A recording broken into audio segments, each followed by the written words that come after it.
आज की वीडियो काफ़ी इम्पोर्टेंट रहने वाली है। आज हम डिस्कस करेंगे हिंदुस्तान एरोनॉटिक लिमिटेड, हम बात करेंगे भारत डायनेमिक लिमिटेड, हम बात करने वाले हैं बीईएल यानी भारत इलेक्ट्रॉनिक लिमिटेड, हम बात करेंगे Mazagon dock ship builder, garden reach ship builder, data pattern और अपोलो माइक्रो सिस्टम लिमिटेड की। मार्केट में बहुत बड़ी खबर निकल के सामने आ रही है। इस खबर को देखने के बाद आपको पूरा क्लियर हो जाएगा कि अब आगे इन कंपनीज में क्या होने वाला है। ये खबरें बहुत कुछ क्लियर करती हैं कि अब आगे मार्केट कैसा परफॉर्म करेगा, बजट से पहले हमें किस तरह की हलचल देखने को मिलेगी और सबसे इम्पोर्टेंट ये जो कंपनीज हैं इनमें कितने परसेंट की ग्रोथ अब आगे हमें देखने को मिलने वाली है। अभी अगर आप स्क्रीन पे देखेंगे तो आपको नजर आएगा कि मैंने खोला हुआ है newsonair.government.in यानी गवर्नमेंट की ऑफिशियल वेबसाइट है। इस वेबसाइट के हिसाब से और दूसरी इंपॉर्टेंट रिपोर्ट के मुताबिक एक ऐसी खबर निकल के सामने आ रही है जो पूरे इंडियन स्टॉक मार्केट में बड़ी तेजी लाने वाली है और इंडियन स्टॉक मार्केट से भी ज्यादा तेजी हमें डिफेंस सेक्टर में देखने को मिलेगी। यहाँ हमें देखने को मिल रहा है कि यूएस प्रेसिडेंट डोनाल्ड ट्रंप ने अभी फिलहाल कनाडा के ऊपर बड़ा निशाना साधा है और यही वो खबर है जो इंडिया के डिफेंस सेक्टर को बहुत मजबूत करने वाली है। तो एक बार इस खबर को डिटेल में समझ लेते हैं क्योंकि ये जानना बहुत जरूरी है कि अब ओवरऑल चल क्या रहा है मार्केट में। लेकिन आगे बढ़ने से पहले एक बार हम ये समझ लेते हैं कि बेसिकली गोल्डन डोम प्रोजेक्ट है क्या। अब मैं थोड़ा स्क्रॉल डाउन करता हूं तो मुझे काफ़ी कुछ इस प्रोजेक्ट के बारे में देखने को मिलता है। यहाँ पर साफ नज़र आ रहा है कि ट्रंप एक बहुत बड़ा मिसाइल सिस्टम बनाना चाहते हैं जिसका नाम उन्होंने गोल्डन डोम रखा है।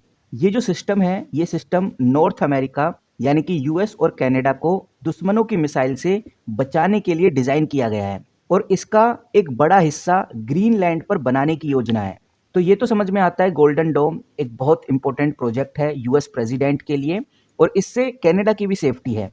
लेकिन इस प्रोजेक्ट के चलते हुए एक और बड़ी अपडेट निकल के सामने आ गई और इस बड़ी अपडेट में हमें साफ नजर आता है कि ट्रंप का ये कहना है कि कनाडा इस गोल्डन डोम प्रोजेक्ट को सपोर्ट करने को तैयार नहीं है, वो इस प्रोजेक्ट को मना कर रहा है। ट्रंप ने इस बात का तुरंत सोशल मीडिया पर भी पोस्ट किया है। ट्रंप ने सीधा बोला है कि ये सिस्टम कनाडा की भी रक्षा करेगा, लेकिन कनाडा ने इसकी बजाय चाइना का साथ दिया है, चाइना के साथ बिजनेस करने का फैसला किया है। इतना ही नहीं, कनाडा की गवर्नमेंट ने हाल ही में चाइना के साथ एक बड़ी ट्रेड डील भी साइन की है और ये बड़ी ट्रेड डील लगभग $7 बिलियन की है जिसमें चाइना इलेक्ट्रिक व्हीकल्स पर टैक्स कम करने की बात कर रहा है। तो कहने का मतलब ये है कि साफ नजर आता है कनाडा और चाइना के रिश्ते बदलते हुए नजर आ रहे हैं, आपस में बड़ी ट्रेड डील होती हुई नजर आ रही है और इन्हीं सब चीजों को देखते हुए ट्रंप ने कनाडा को वार्न भी किया है। ट्रंप ने सीधा बोला है कि अगर वो यूएस की बजाय चाइना के करीब जाएगा तो चाइना उन्हें 1 साल के अंदर अंदर खा जाएगा।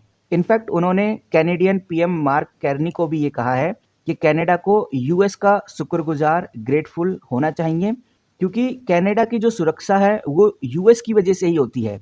तो इन सब अपडेटों से एक बात तो बहुत क्लियर समझ में आ रही है, ये बात साफ नजर आती है कि अमेरिका अब अपने पुराने साथी कनाडा के साथ भी रिश्ते खराब कर रहा है और ये रिश्ते ऐसे ही खराब होते रहेंगे अगर अमेरिका अपनी अमेरिका फर्स्ट पॉलिसी को नहीं अपनाता। और यहाँ पर ये भी हमें ध्यान रखकर चलना है कि जैसे जैसे यूएस और कनाडा के रिश्ते खराब होते जाएंगे यूएस को एशिया में बड़े मजबूत पार्टनर की जरूरत पड़ने वाली है और एक बड़ा मजबूत पार्टनर एशिया में सिर्फ इंडिया है।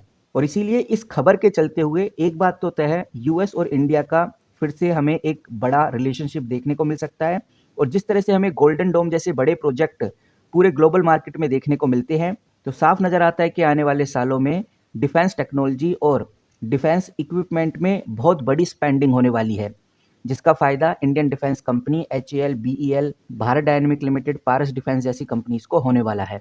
तो इसीलिए गाइज ये जो कंपनीज हैं चाहे वो हिंदुस्तान एरोनॉटिक हो, बीडीएल यानी भारत डायनेमिक लिमिटेड हो, बीईएल हो, मझगांव डॉक शिप बिल्डर हो, गार्डन शिप बिल्डर हो, डेटा पैटर्न हो या फिर अपोलो माइक्रोसिस्टम जैसी कंपनीज हो, ग्लोबल न्यूज के चलते हुए साफ नजर आता है कि डिफेंस में आपको एक बड़ा उछाल, बड़ा बदलाव देखने को मिलने वाला है। और ये चीज ध्यान रखकर चलनी है कि अगर जो बजट आने वाला है 1 फरवरी 2026 को, इस बजट में अगर इंडिया डिफेंस एलोकेशन को बढ़ाता है तो ये जो न्यूज मैं आपके सामने रखने जा रहा हूँ, चाहे वो यूएस और कनाडा के बीच में जो कॉन्फ्लिक्ट चल रहे हैं ये खबर हो, या फिर यूएस कह रहा है कि अब हम अलाइस को ब्रेकआउट करने चाह, या फिर यूएस कह रहा है कि हम अलाइस को ब्रेकआउट करना चाहते हैं और हम चाहते हैं कि हर कंट्री अपने डिफेंस प्रोजेक्ट को बढ़ाए, तो इन सब का फायदा इंडिया को होने वाला है। क्योंकि जैसा मैंने आपको कल भी ये बात बताई थी, यहाँ पर आप देख सकते हैं 70 साल पुरानी ग्लोबल सिक्योरिटी एग्रीमेंट जहां यूएस सबकी रक्षा करता था वो यूएस ने खत्म कर दी है और यही बात हमको ध्यान में रखकर चलनी है। अगर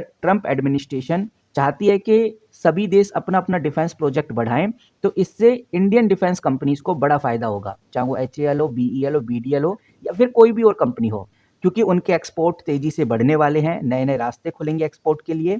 ऐसा इसलिए कि भारत ही एक ऐसा देश है जहाँ सबसे सस्ता और भरोसेमंद डिफेंस इक्विपमेंट मिलता है। क्योंकि अब आने वाले टाइम में बिल्कुल साफ नज़र आ रहा है कि यूएस अपने अलाइज़ को बहुत कम सपोर्ट करेगा, खासकर इस वॉर लाइक सिचुएशन में, या फिर कोई भी डिफेंस इक्विपमेंट सप्लाई करना हो या उनकी रक्षा करनी हो, इन सब चीज़ों के लिए यूएस अलाइज अब सपोर्ट नहीं करने वाला। यूएस अब सपोर्ट नहीं करने वाला अपनी अलाइज को। तो इंडिया के पास एक अच्छा मौका है एक बड़े लेवल पे ग्रोथ पाने का। लेकिन इसी के साथ एक बड़ा रिस्क इंडिया के ऊपर मंडरा रहा है, जो इंडो पैसिफिक रीजन है। इंडो पैसिफिक रीजन के अंदर, इंडियन ओशियन के अंदर चाइना इस इलाके में, यानी इंडियन ओशियन वाले इलाके में, जो कि इंडिया की सिक्योरिटी के लिए एक बड़ा खतरा बन सकता है आगे चल के। बट ये एक अलग प्लान है, ये एक अलग स्ट्रेटजी रहेगी इंडिया की। लेकिन इन दोनों खबरों से, इन दोनों अपडेट से एक बात समझ में आ रही है, यूएस इंडिया की तरफ शिफ्ट हो सकता है। अगर यूएस इंडिया की तरफ शिफ्ट होता है तो काफ़ी बड़े-बड़े डिफेंस प्रोजेक्ट्स हमें आगे देखने को मिलने वाले हैं। दूसरा, अगर ये अलाइज टूटती है जहाँ पर यूएस अब किसी भी कंट्री को सपोर्ट नहीं करेगा, तो यहाँ पर इंडिया का एक्सपोर्ट और तेज़ी से बढ़ने वाला है, डिफेंस एक्सपोर्ट बढ़ने वाला है, और जो कंपनीज़ डिफेंस एक्सपोर्ट करती हैं उनमें बड़ी तेज़ी हमें आगे देखने को मिलने वाली है। और ये दोनों न्यूज़ एक फ्यूल का काम जब करेंगी, जब बजट में भी डिफेंस एलोकेशन हमें देखने को मिलता है। अगर बजट में एक बड़ा डिफेंस एलोकेशन देखने को मिला, तो ये दोनों न्यूज़ एक फ्यूल का काम करेंगी, जिससे डिफेंस सेक्टर में आपको एक ज़बरदस्त तेज़ी देखने को मिलने वाली है। अब आप किस तरह से देखते हैं इन दोनों खबरों को, कमेंट करके ज़रूर बताइए। आपकी क्या राय है वो भी हम जानना चाहेंगे। फिलहाल इन कंपनी के अंदर का जो मैनेजमेंट डेटा है वो मैं आपके साथ जल्दी शेयर करने वाला हूँ। इस वीडियो में इतना ही।